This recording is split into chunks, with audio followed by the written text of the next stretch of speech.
Big TV భక్తి సమాచారం WhatsApp ఛానల్లో జాయిన్ అవ్వండి. అన్ని విశేషాలు ఎప్పటికప్పుడు తెలుసుకోండి. యోగం, ధ్యానము. యోగం చేయటం వలన నిజంగా ఎన్నో రకాల లాభాలు ఉన్నాయి అని అందరికీ తెలుసు. కానీ ఆ యోగం చేయడం వలన వచ్చేటువంటి లాభాలని మన జీవితంలో పొందాలి. ముఖ్యంగా యోగము అనుకుంటే చాలామంది ఏమనుకుంటారంటే ఏదో ఒక వస్తువు మీద కానీ, ఒక పువ్వు మీద కానీ, ఒక క్యాండిల్ మీద కానీ ఏదో కాసేపు ఎటువంటి పరధ్యానం లేకుండా మన దృష్టిని కేంద్రీకరించటము అనుకుంటారు. ఇంకొక అభిప్రాయం యోగం కోసం ఎలా ఉంది అంటే ఏదో ఒక స్వరూపాన్ని చూస్తూ ఎటువంటి ఆలోచనలు లేకుండా మైండ్ని అలా బ్లాంక్గా పెట్టడము అని కూడా అనుకుంటూ ఉంటాము. కానీ యోగము అంటే అవి కూడా యోగమే, కానీ అవన్నీ కూడా ఫండమెంటల్స్. యోగము అంటే మన మనస్సులోకి, మన అంతరంగంలోకి, సబ్కాన్షియస్ మైండ్లోకి సూక్ష్మ ప్రయాణం చేస్తూ మన మనస్సుని మనం క్లియర్గా అబ్జర్వ్ చేయటము చేస్తూ ఎక్కడెక్కడ నెగటివ్ ఆలోచనలు ఉన్నాయి అని వాటినన్నింటినీ కూడా గుర్తించి అవేర్నెస్తో రిమూవ్ చేస్తూ ఎలాంటి యాంగ్జైటీ, టెన్షన్స్, స్ట్రెస్ లేకుండా మనోస్థిరత్వంతో స్థితప్రజ్ఞావస్థలో ఉండటము. ఇది యోగంలో మనం చేయటము. మనం ఎప్పుడైతే యోగం చేస్తామో, యోగంలో కూర్చుంటామో, మనసు ఎప్పుడూ కూడా ఎన్నో రకాల ఆలోచనలతో ఉంటుంది. చాటరింగ్ మైండ్ అని అంటారు. ఎన్నో శబ్దాలు, ఎన్నో ఆలోచనలు ఉంటాయి. మనం ధ్యానంలో కూర్చున్నప్పుడు వన్ బై వన్ వాటినన్నింటినీ కూడా తగ్గించుకుంటూ ఫస్ట్ మన మైండ్ని మనము సైలెన్స్ చేయటం అవుతుంది. సో ఎప్పుడైతే మన మైండ్ని సైలెన్స్ చేస్తామో ఒక మంచి పవర్ఫుల్, పాజిటివ్, హయ్యెస్ట్ వైబ్రేషన్స్ ఉన్నటువంటి థాట్స్ని క్రియేట్ చేస్తాము. నేను సమర్థ స్వరూపాన్ని, నేను శాంతి స్వరూపాన్ని, నేను ప్రేమ స్వరూపాన్ని, ఏ పరిస్థితి వచ్చినా కానీ ఎదుర్కొనేటువంటి శక్తి, సామర్థ్యం ఉంది, నేను పరమాత్మ ఛత్రఛాయలో ఉన్నాను అని ఇటువంటి శుద్ధమైనటువంటి హై ఫ్రీక్వెన్సీ ఉన్నటువంటి థాట్స్ని మనస్సులో క్రియేట్ చేస్తాము. వాటి కోసమే చింతన చేస్తూ ఉంటాం. సో మనస్సులో దాన్ని చింతన చేస్తూ, ఆలోచిస్తూ, బుద్ధితో దాన్ని మనము విజువలైజేషన్ కూడా చేస్తాము. సో మనస్సుతో ఆలోచిస్తాము, బుద్ధితో విజువలైజేషన్ చేస్తాము. అన్నింటికీ మూలము మనస్సు, బుద్ధినే కదా. సో ఏదైనా ఒక పనిని మనము మనస్సుతో, బుద్ధితో చేస్తూ ఉంటే అది మనకి ఒక సంస్కారము, ఒక హ్యాబిట్, ఒక అలవాటుగా మారుతుంది.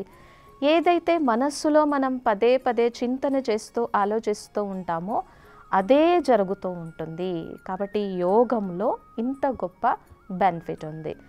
అలాగే రోజు యోగం చేయడం వలన ఏమవుతుంది అంటే ప్రశాంతత, పీస్ ఆఫ్ మైండ్, ఆనందము, వీటినన్నింటినీ కూడా మనం అనుభూతి చేసుకోగలం. అయితే కొంతమంది యొక్క ప్రశ్న ఏంటి, యోగం చేస్తున్నా కానీ మరి రోగాలన్నీ ఎందుకు వస్తూ ఉన్నాయి అని కొంతమంది ఆలోచిస్తూ ఉంటారు.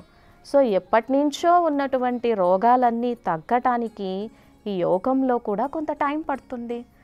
అలాగే ఒకవేళ రోగం వచ్చినా, అనారోగ్యం కలిగిన, కష్టకాలం వచ్చినా కూడా ఈ యోగంతో ఎటువంటి ప్రాసెస్ ఉంటుంది అంటే దాని యొక్క ప్రభావము మన మనస్సు మీద పడకుండా మేనేజ్ చేయగలిగినటువంటి స్థితిని చూస్తాం. ఉదాహరణకి రమణ మహర్షి, రామకృష్ణ పరమహంస, స్వామి వివేకానంద, అలాగే దాది గుల్జార్జీ, ఎంతోమంది మహానుభావులు. సో బాగా యోగం చేయడం వలన బ్రహ్మకుమారిస్ ఇన్స్టిట్యూషన్కి ఇన్ఛార్జ్ అయినటువంటి దాది Janakiji the most stable, powerful mind in the world అన్నంత గొప్ప స్థితిని చేరుకున్నారు. ఎందుకంటే జనరల్గా ఎలా ఉంటుంది, చంచలం హి మన కృష్ణ ప్రమాది బలవదృఢం తస్యాహం నిగ్రహం మన్యే వాయోరివ సుదుష్కరం.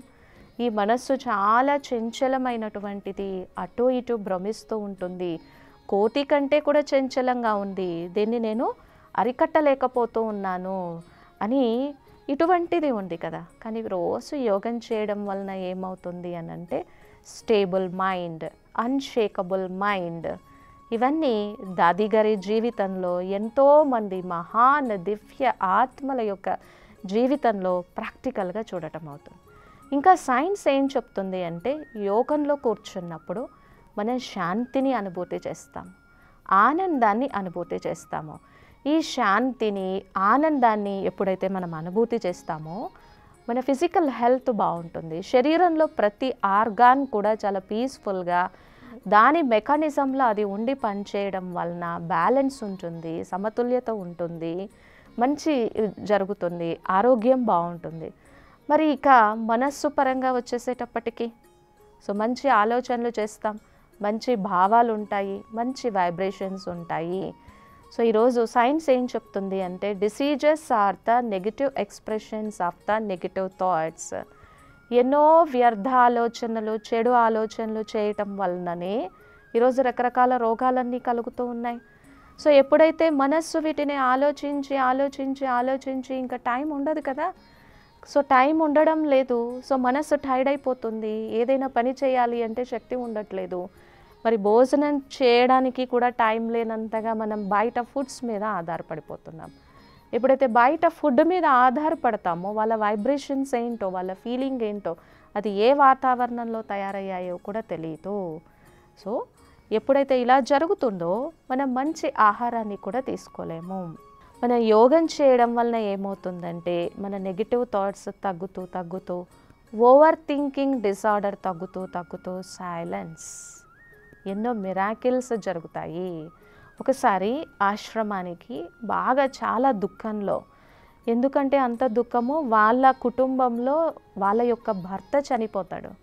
సో అందరూ కూడా నువ్వు ఎలా సంతోషంగా ఉంటావు, నువ్వు ఎలా సంతోషంగా ఉంటావు అని అందరూ చుట్టూ చేరి బాధపడుతూనే ఉన్నారు. సో అటువంటి సమయంలో ఆమెకు ఎవరో తెలియచేశారు, కొంత సమయమైనా సరే ధ్యానం చేయడం, మెడిటేషన్ చేయడం వల్ల నువ్వు ఈ సమస్యని ఎదుర్కోగలవు, నీ బాధ్యతని నువ్వు నిర్వర్తించగలవు అని చెప్పడం అయింది. సో ఆమె ఆశ్రమానికి వచ్చినప్పుడు చాలా దుఃఖం, ఈ పరిస్థితిని నేను ఎదుర్కోలేను, నేను ముందుకు వెళ్ళలేను, నా చుట్టూ అంతా ఈ నెగిటివ్ ఫీడ్బ్యాక్ ఉంది. కానీ ఎప్పుడైతే తను జ్ఞానం విన్నదో, యోగం తెలుసుకుందో, ఎప్పుడైతే ఆ మెడిటేషన్ రూమ్లో కూర్చొని ప్రతిరోజు ఒక చక్కటి అభ్యాసం చేసిందో, కొన్ని రోజులైన తర్వాత తన కాళ్ళ మీద తాను నిలబడగలిగి మంచి జాబ్ చేస్తూ తన కుటుంబ వ్యవహారాన్ని చక్కబెట్టుకోగలిగినటువంటి సమర్థత వస్తుంది. అలాగే ఇంకా ఎంతో చూస్తూ ఉంటాం, జాబ్ పోయినప్పుడు కూడా ఎంతో నిరాశ, ఇష్టం లేని జాబ్ చేయాల్సి వచ్చినప్పుడు కూడా ఎంతో నిరాశ. సో అటువంటి డిప్రెషన్లో ఉన్నప్పుడు, ఓవర్ థింకింగ్ డిజార్డర్ ఉన్నప్పుడు కూడా మనం ఎప్పుడైతే ధ్యానం చేస్తామో మంచి స్వమానాన్ని, అంటే నేను శక్తిశాలి ఆత్మను, నేను సమర్థ ఆత్మను, పరమాత్ముని యొక్క వరదాని హస్తం నా తల మీద ఉంది అని ఎప్పుడైతే మనం ప్రాక్టీస్ చేస్తామో స్వతహాగానే స్లోగా స్లోగా స్లోగా ఆ చిన్న ఆ నెగిటివ్ అంతా కూడా తొలగిపోయి మన కాళ్ళ మీద మనం నిలబడగలిగినటువంటి సమర్థత, శక్తి ఉంటుంది. సో ఇంకా కొంతమంది ఎలాంటి జాబ్ లేకుండా ఖాళీగా ఉంటారు. ఖాళీగా ఉన్నప్పుడు ఈ మనస్సు తినేస్తూ ఉంటుంది, అందరూ చుట్టూ చేరి నువ్వేం చేయట్లేదు అని అంటూ ఉంటారు. సో అప్పుడు మంచి పుస్తకాలు చదవటం, ధ్యానం చేయడం, మనస్సుని ఒక మంచి వైపుకి ఛానలైజ్ చేయడం వలన సో అప్పుడు మంచిగా నేను ఇక జాబ్ చేయాలి, మంచి ప్రొఫెషన్ చేయాలి అని హార్డ్ వర్క్ చేసి మళ్ళీ జాబ్ తీసుకోవటము, ఇటువంటివి ఎన్నో ఇన్సిడెంట్స్ని చూస్తూ ఉంటాము. సో ధ్యానం చేయడం వలన భౌతిక, శారీరక ఆరోగ్యము బాగుంటుంది. మనస్సులో మంచి పాజిటివ్ థాట్స్ క్రియేట్ చేస్తాం, పాజిటివ్ ఫీలింగ్సే ఉంటాయి, మన దృష్టికోణం బాగుంటుంది. ఇంకా మెడిటేషన్, ధ్యానం చేయటం వలన అందరి నుంచి మంచిని ఆస్వాదిస్తాము. So emotional strength, emotional fitness, emotional stability, emotional power, emotional hygiene పరిస్థితి వచ్చినప్పుడు ఇరిటేట్ అవ్వకుండా, డిస్టర్బ్ అవ్వకుండా, సావధానంగా ఆలోచిస్తూ ముందుకు వెళ్ళేటువంటి ఆ ఫిట్నెస్ని డెవలప్ చేసుకోగలం. సో ఇక నాలుగోదైనటువంటి స్పిరిచువాలిటీ, ఆధ్యాత్మిక శక్తి, పరమాత్మతో మనస్సుని అనుసంధానం చేస్తూ ఆ సర్వశక్తులని, సర్వగుణాలని స్వయంలో నింపుకోగలిగినటువంటి శక్తి ఎప్పుడైతే ఉంటుందో జీవితం ఆనందంగా ఉంటుంది. సో అందుకనే యోగః చిత్తవృత్తి విక్షేప నిరోధకః అంటే మనస్సులో, మన వృత్తిలో, మన ఆలోచన విధానానికి కారణమైనటువంటి దానిలో ఏదైతే విక్షేపం ఉందో, ఏదైతే నెగిటివ్ ఉందో అదంతా తొలగిపోతుంది. ఇంకా ఈరోజు మనం ఎన్నో రకాల అడిక్షన్స్కి గురవుతున్నాం. సో కొంతమంది సంతోషంగా లేని వాళ్ళు ఫుడ్ కూడా ఒక అడిక్షన్, మొబైల్ కూడా ఒక అడిక్షన్, చిన్న చిన్న విషయాలకే కోపము ఆవేశంలోకి రావడము, ఇటువంటివి ఎన్నో ఉంటాయి. సో ఈ నెగిటివ్ హ్యాబిట్స్ కూడా తగ్గిపోయి కోపం ఎందుకు ఉంటుంది, ఈ కోపం కారణంగా నేను ఎంత నష్టం జరుగుతుంది, నా వలన ఎంత బాధపడుతూ ఉన్నారు, సంబంధాలలో ఎంత డిస్టెన్స్ పెరిగిపోతూ ఉంది, ఈ విషయాలన్నీ నేను అర్థం చేసుకోగని ప్రశాంతమైనటువంటి వాతావరణాన్ని క్రియేట్ చేయొచ్చు. సో యోగం చేయడం వలన ఏం జరుగుతుందంటే మనం ఏదైనా 1, 2, 3 మంచి ఆలోచనలను తీసుకొని పదే పదే మనస్సులో దాన్ని చింతన చేయడము, దాన్ని అనుభూతి చెందడం వలన ఆ వైబ్రేషన్ని, ఆ ఫీలింగ్ని క్రియేట్ చేస్తాం. కాబట్టి ఆరోగ్యంగా ఉంటాం. సైన్స్ కూడా ఏం చెప్తుంది అంటే మీ పిట్యూటరీ గ్లాండ్, మీ బ్రెయిన్ నుంచి మంచి హార్మోన్స్ సిక్రీట్ అవుతాయి. ఎప్పుడైతే మంచి హార్మోన్స్ సిక్రీట్ అవుతాయో ఆరోగ్యం బాగుంటుంది. ఆరోగ్యానికి మించినటువంటి సంపద లేదు.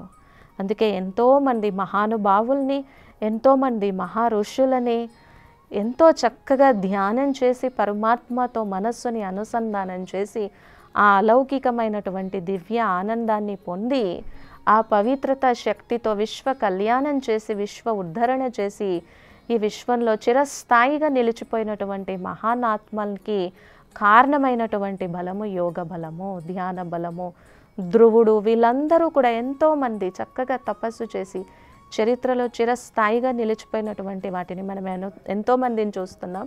కాబట్టి యోగము ఈజీ, యోగం చేయగలం, పరమాత్మతో అనుసంధానం చేయగలం, మనస్సుని అన్ని రకాల పరధ్యానం నుంచి, డిస్ట్రాక్షన్స్ నుంచి, మనల్ని డైవర్షన్ చేసేటువంటి విషయాల నుంచి కూడా తొలగించుకొని కోపావేశాలని తగ్గించుకొని స్థితప్రజ్ఞావస్థలో సమతుల్యతతో ముందుకు వెళ్ళగలము.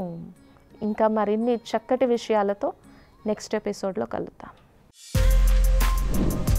For more videos like this, subscribe Big TV channel.